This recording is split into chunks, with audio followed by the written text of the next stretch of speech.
Bonjour mes très chers auditeurs, absolument ravis de vous retrouver pour un nouvel épisode de notre émission Sagesse. On a l'immense plaisir de retrouver évidemment notre grand sage sur Radio Médecine Douce, c'est Stéphane Héran. Bonjour Stéphane. Bonjour Nathalie, bonjour à toutes et à tous. Comment vas-tu, cher Heureusement Stéphane? que tu as dit grand sage et pas grand singe. Hein. C'est vrai que c'est un peu des deux. Voilà, c'est un savant mélange de tout ça. C'est un doux mélange des deux, c'est vrai. Ceci dit, c'est très agréable aussi de se faire traiter de singe parce que le singe, il est très espiègle, il est très joueur. Il est très intelligent. Il est très intelligent. Et c'est vrai que des fois, c'est vrai qu'on entend nos voix, Nathalie, mais avant l'émission, c'est vrai qu'il y a beaucoup d'humour déjà, beaucoup d'interactions, d'échanges et ça commence déjà avec beaucoup d'humour. Il faut un savant mélange de tout ça, Oui. à la fois de légèreté et de profondeur. On peut évidemment parler, et à l'occasion de cette émission Sagesse, chaque épisode, on aborde un sujet très profond, mais on en parle avec la légèreté aussi qui nous est propre. Exactement. Et je crois que c'est un peu comme tout dans la vie, on peut avoir confiance et douter, on peut, comme on le disait, voilà, être dans quelque chose qui puisse aborder des thèmes vraiment profonds, nécessaires dans une vie, mais on peut y mettre cette forme joyeuse, joviale. Voilà, c'est en tout cas ce qu'on a envie de créer. Donc, prenez une bonne tasse de thé et joignez-vous à nous pour cette émission. On est ravis de vous retrouver. Mon cher Stéphane, comme à notre habitude, on démarre par un conte. Oui, exactement. Alors, effectivement, quand on parle de sages, c'est vrai que les sages, ils ont toujours ce côté, bien sûr, sagesse, hein, et ce côté espièglerie. Ça, c'est un doux mélange qui est vraiment une belle combinaison. Et si vous avez l'occasion d'aller en Inde, il y a un mot que vous trouverez. Alors, bien sûr, il y a namaskar, namasté, ça. Maintenant, les gens le connaissent un peu plus à travers la connaissance du yoga, des choses comme ça. Un autre terme qui est moins connu, Nathalie, c'est Jai Gurudev. Alors, c'est vrai que le gourou, hein, je parle pas de l'escroc, hein, mais je parle vraiment de la tradition indienne, celui qui guide, qui accompagne, qui amène quelqu'un d'un état d'ignorance à un état de connaissance. Donc, c'est le côté sage. Le gourou, c'est le côté sagesse. Et Dev, derrière ça, c'est le côté espiègle. C'est le côté un petit peu plus, tu vois, un peu plus léger, un peu plus subtil. Ce côté-là, enfantin, voilà. Et c'est vrai que des fois, on rencontre des gens qui ont une sagesse, mais passer un certain temps avec ces personnes-là, on sent que cette sagesse, elle est assez sèche. Tu vois. Et des fois, on rencontre des gens qui ont beaucoup d'humour, beaucoup de légèreté, mais passer du temps avec ces gens, des fois, il manque de la profondeur. Donc, il y avait un terme qui était Jai Gurudev. Jai Gurudev, ça veut dire Jaya, donc la victoire. Victoire a ces deux aspects que tu as en toi, Nathalie. Ce côté sage et ce côté espiègle.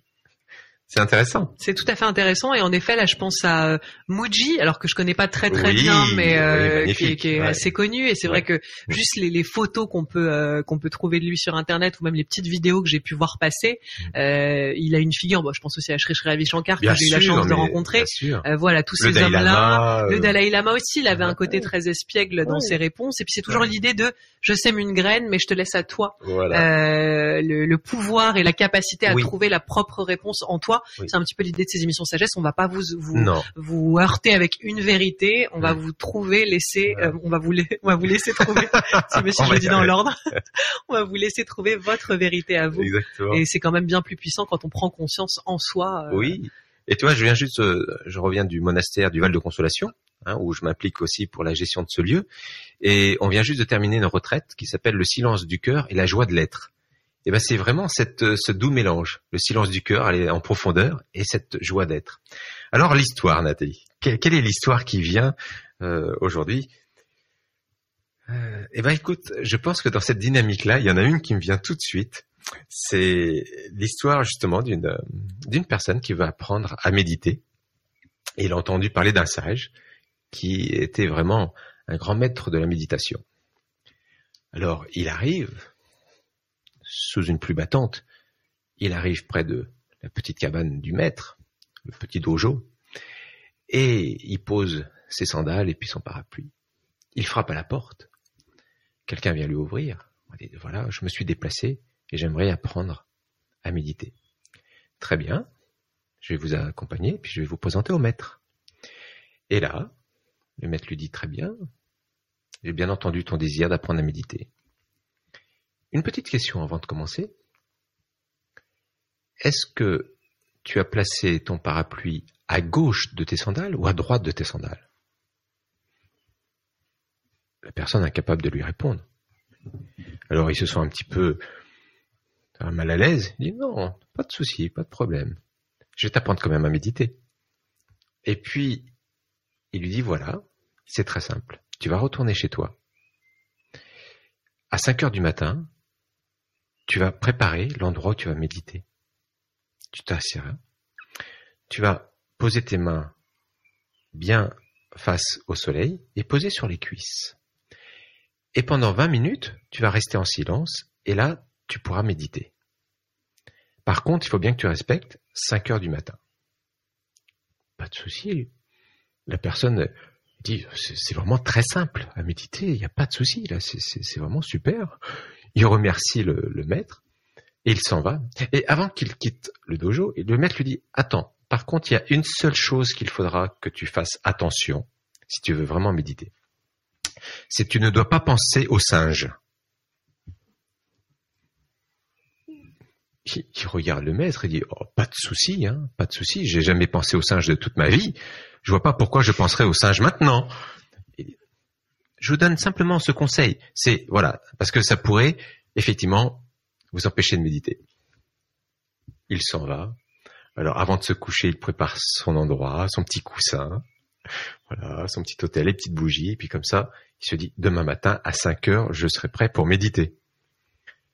4 heures, il est déjà réveillé, 4h30, il se prépare, 4h50, 4h55, et à 5 heures, il se met en position pour méditer, comme le sage lui avait dit.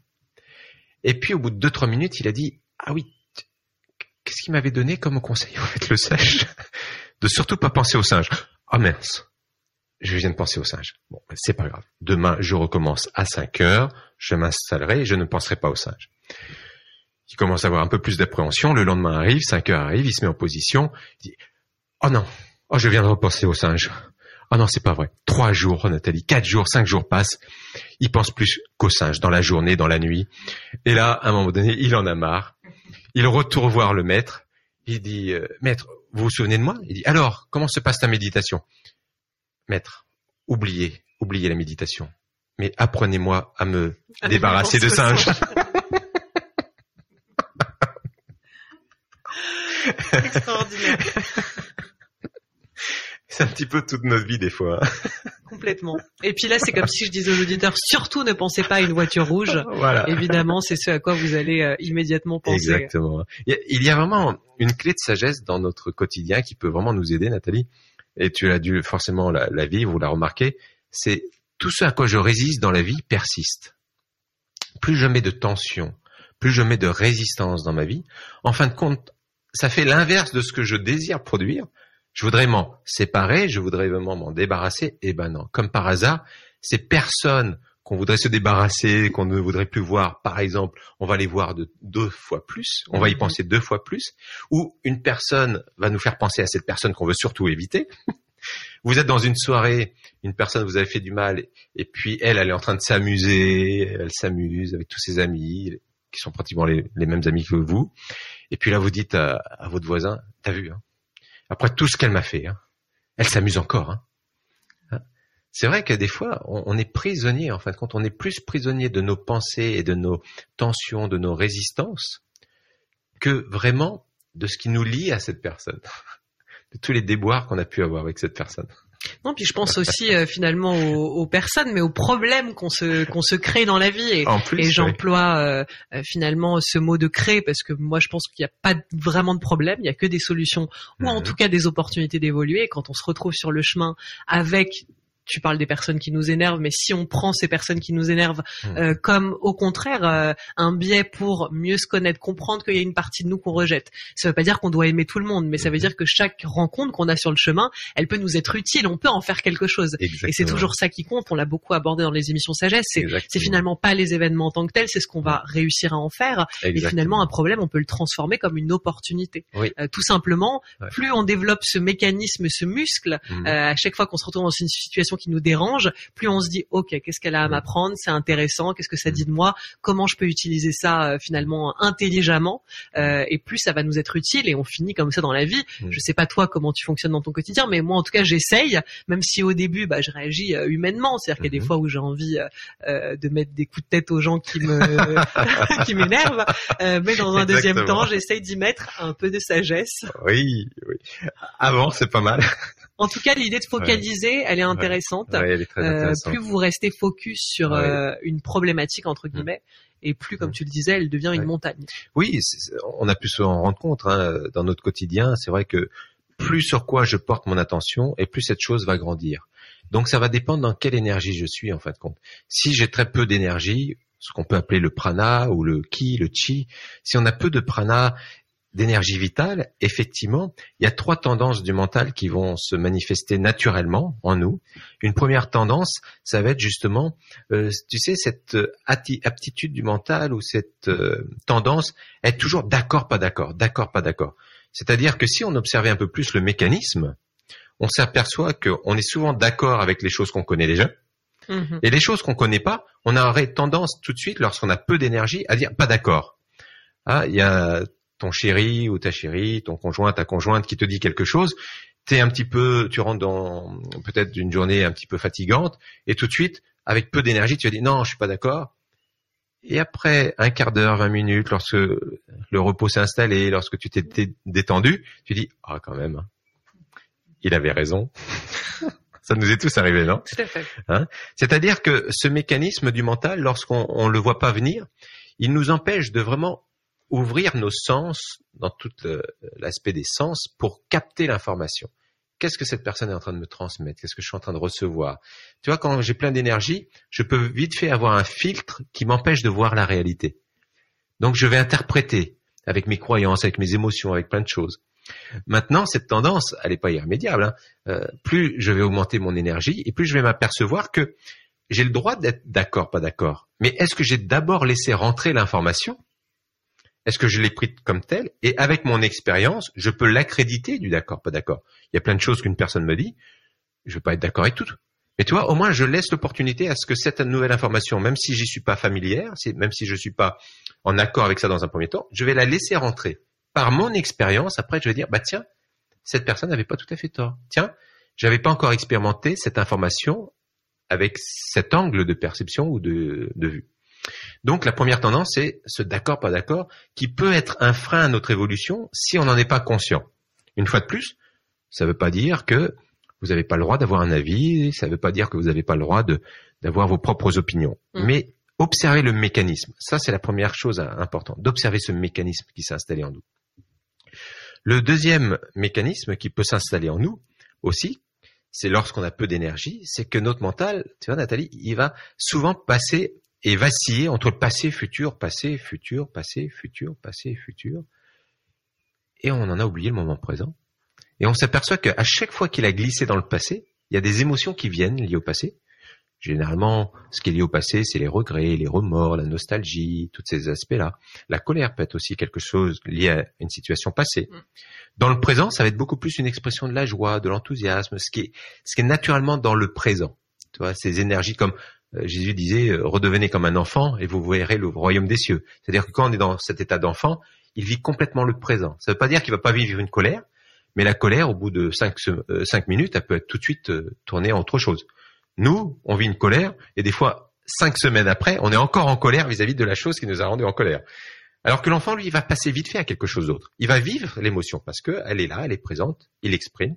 Mais toi, elle n'est plus accrochée à lui. Ça glisse. Donc on passe à autre chose. Donc le moment présent, c'est beaucoup plus cet enthousiasme. D'ailleurs, c'est ce que veut dire Intheos, qui provient de Dieu, qui provient de ce moment, de cette présence. Quand on est enthousiaste, c'est qu'on est en contact avec son soi profond. Mais comment y être? Des fois, il faut avoir un effort personnel pour y aller des fois. Une intention, une attention personnelle pour pouvoir se focaliser là-dessus. Et aussi, quand le mental glisse dans le futur, justement, c'est peut-être des émotions qui vont venir. C'est-à-dire que je m'inquiète par rapport au futur, de l'anxiété par rapport au futur, comme cette histoire de cette dame qui était dans l'autobus, tu te souviens, il y a 2 mois dans l'émission Sagesse. Et puis, Ça peut être aussi la peur, ça peut être les appréhensions, ça peut être aussi l'espoir. Mais des fois, on est accroché à notre espoir. C'est-à-dire qu'on est focalisé comme une attente et on attend absolument ce moment. Et si ça se produit pas, il va y avoir une perte de joie. Je vais perdre de la joie. C'est-à-dire observer que notre mental, parce qu'il n'a pas été éduqué, parce qu'il n'a pas été pris en considération, on l'a beaucoup chargé pour vivre sur cette planète, mais on a très peu appris à comment le gérer vraiment, comment le comprendre, quelles sont ses lois, quelles sont ses règles, comment il fonctionne.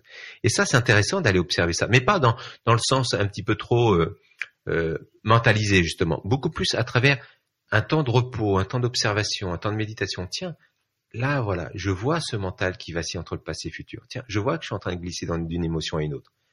Comment je fais pour le ramener dans le moment présent? Tiens, ce seul moment qui importe là. D'accord? Tiens, j'observe. Là, Nathalie me dit quelque chose. Non, je suis pas d'accord. Mais je suis pas d'accord sur le principe et l'information.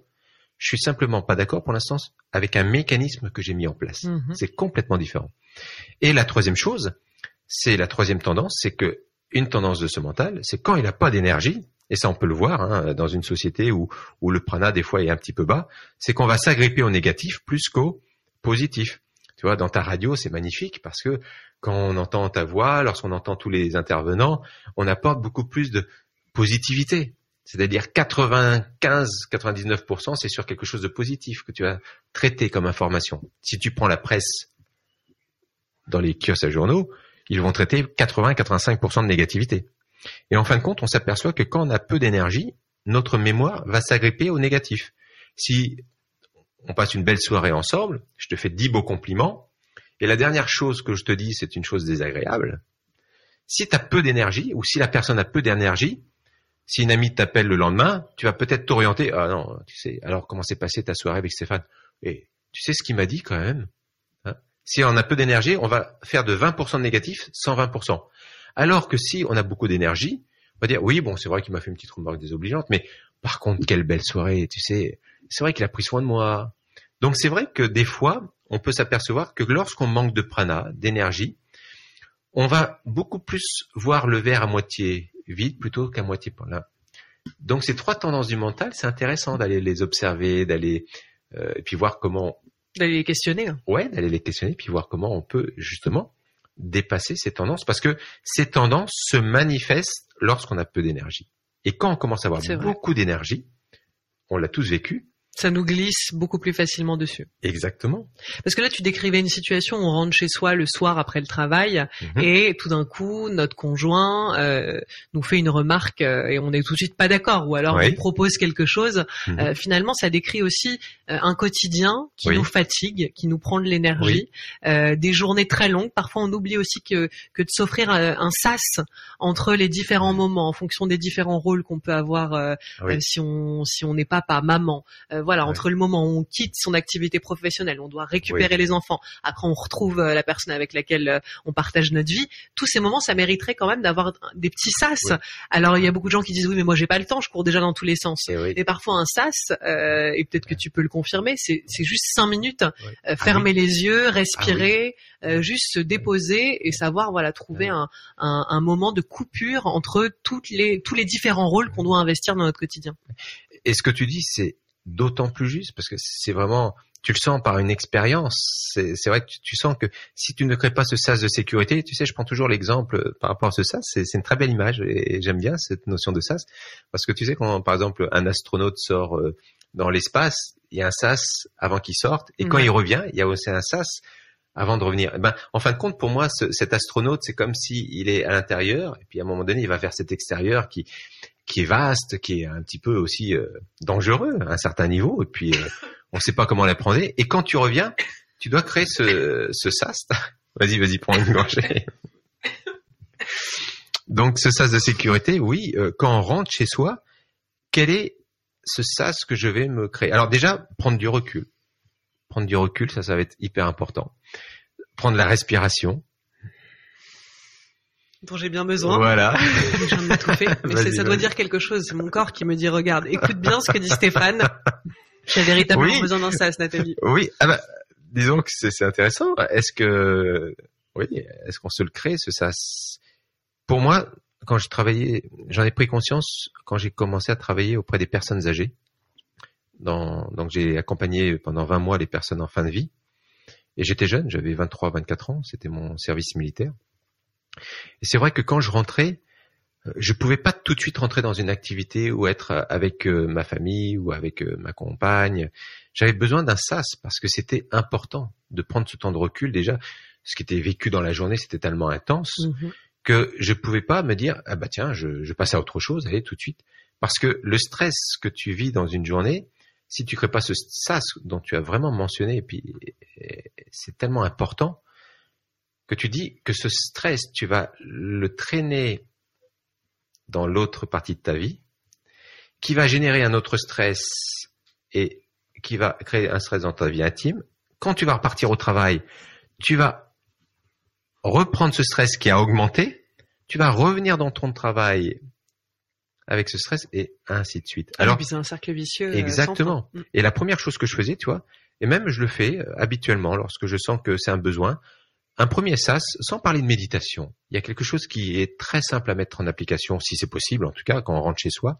Moi, je prenais une douche. Tout de suite. Je prenais une douche parce que l'eau a cette capacité de nettoyer le corps énergétique. Quand on prend l'eau, on sent qu'il y a aussi pas simplement le corps physique, mais le corps énergétique qui est nettoyé. Et voilà. Et là, déjà, entendre l'eau couler sur ma peau, ça crée un premier sas.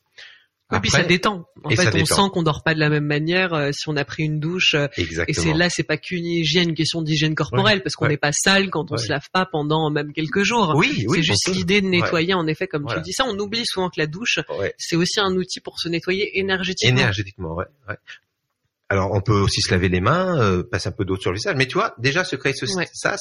Et le deuxième sas que j'ai créé, effectivement, quelques techniques de respiration. 5 minutes, comme tu l'as très bien mentionné. 10 minutes de méditation. On crée, on revient au centre. Parce que tous nos sens ont été dispersés pendant toute la journée. Maintenant, ça pose une autre question, Nathalie. Ça pose une autre question aussi. Quand tu rentres, imagine que tu es passé 8 heures, tu étais heureux, épanoui, tu rentres chez toi, et des fois, une seule phrase de quelqu'un qui nous est cher, ça peut être nos enfants, ça peut être notre conjoint, notre conjointe. Oui, ça casse l'état.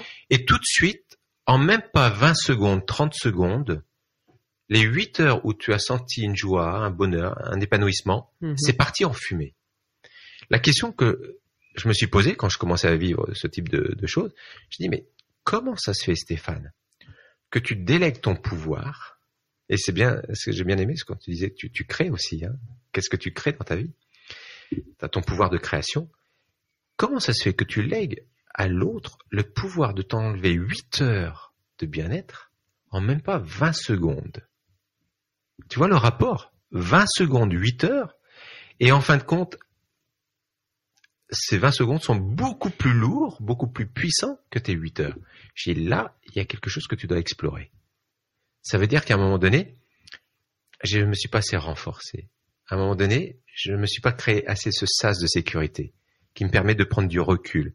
À un moment donné, je ne me suis pas créé ce sas de sécurité qui m'empêche d'avoir ce détachement qui fait que peut-être que l'autre aussi a vécu une journée difficile. Et c'est pas parce qu'il va me dire quelque chose de difficile que c'est contre moi absolument.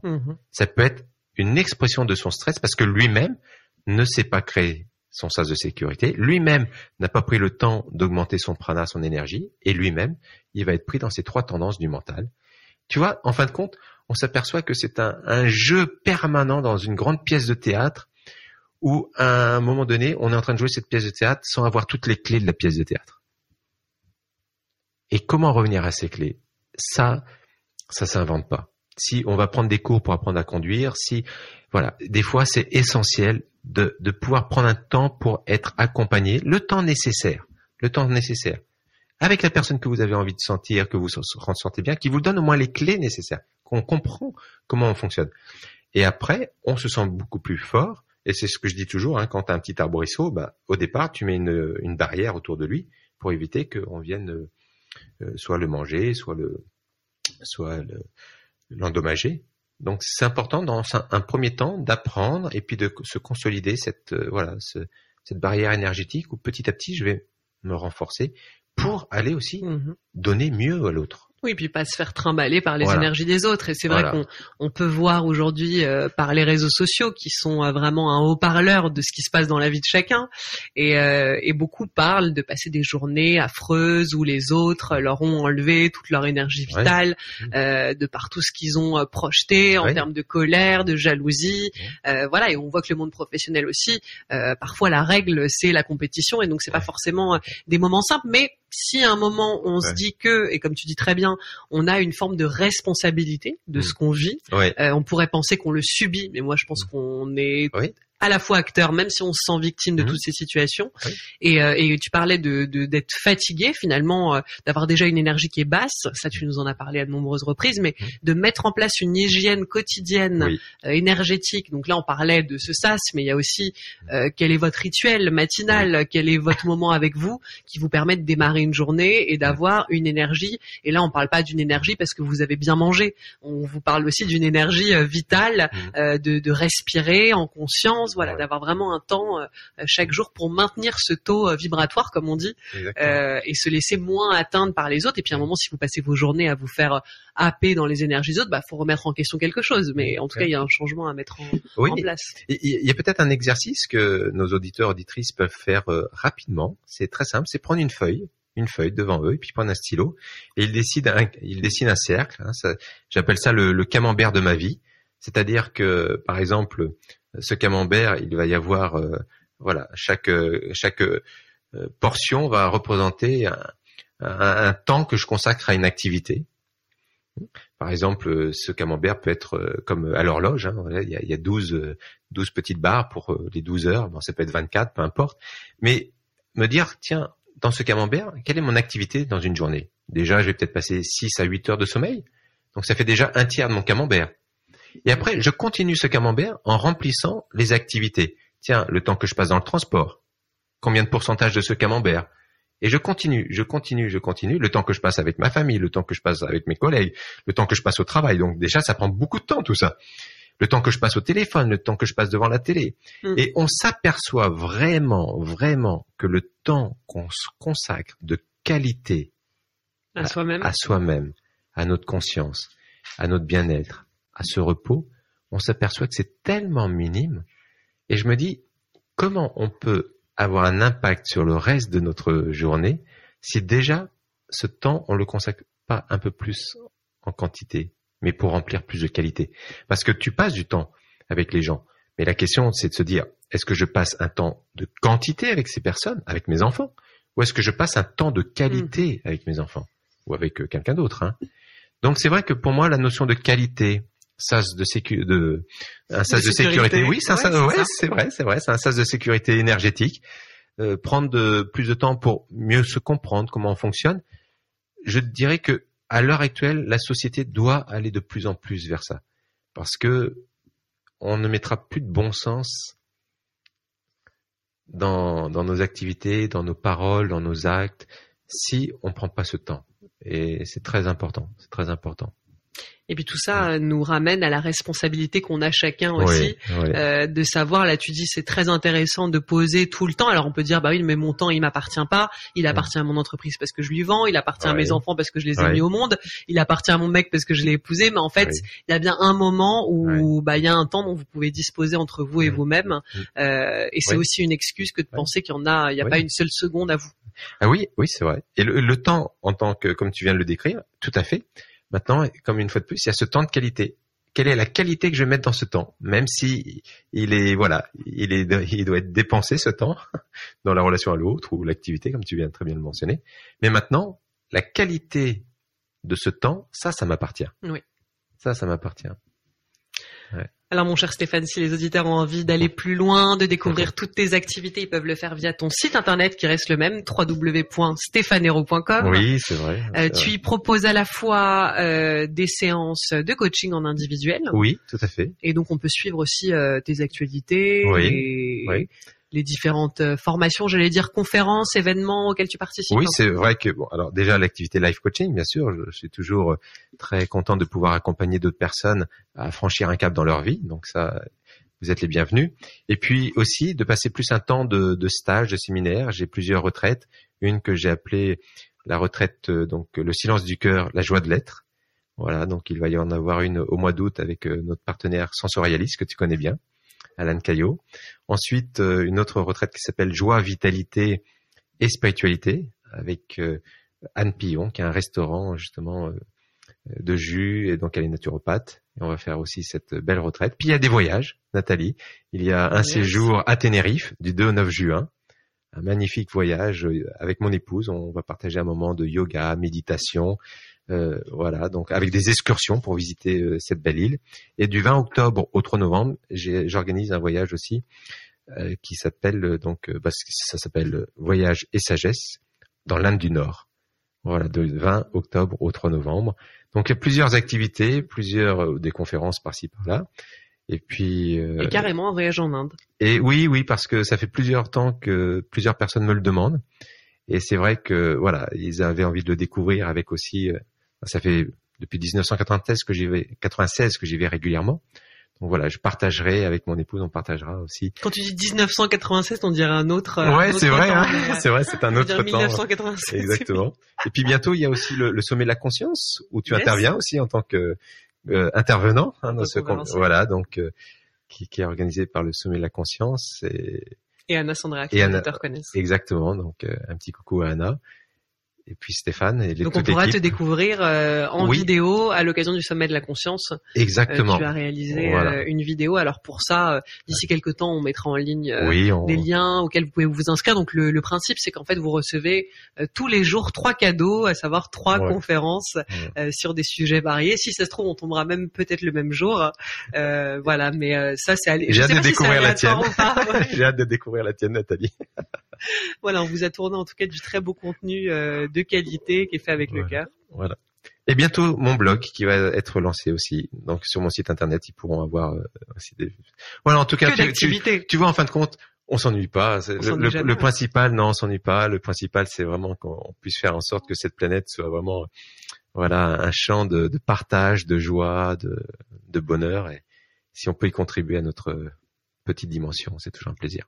Je crois qu'on le fait. Hein. On tisse un beau lien avec les auditeurs. En tout cas, on vous embrasse. On vous souhaite d'être heureux. Je suis toujours heureux de te retrouver, Nathalie. On te retrouve le mois prochain pour une nouvelle émission. Merci, Prenez soin de vous. À bientôt. Au revoir.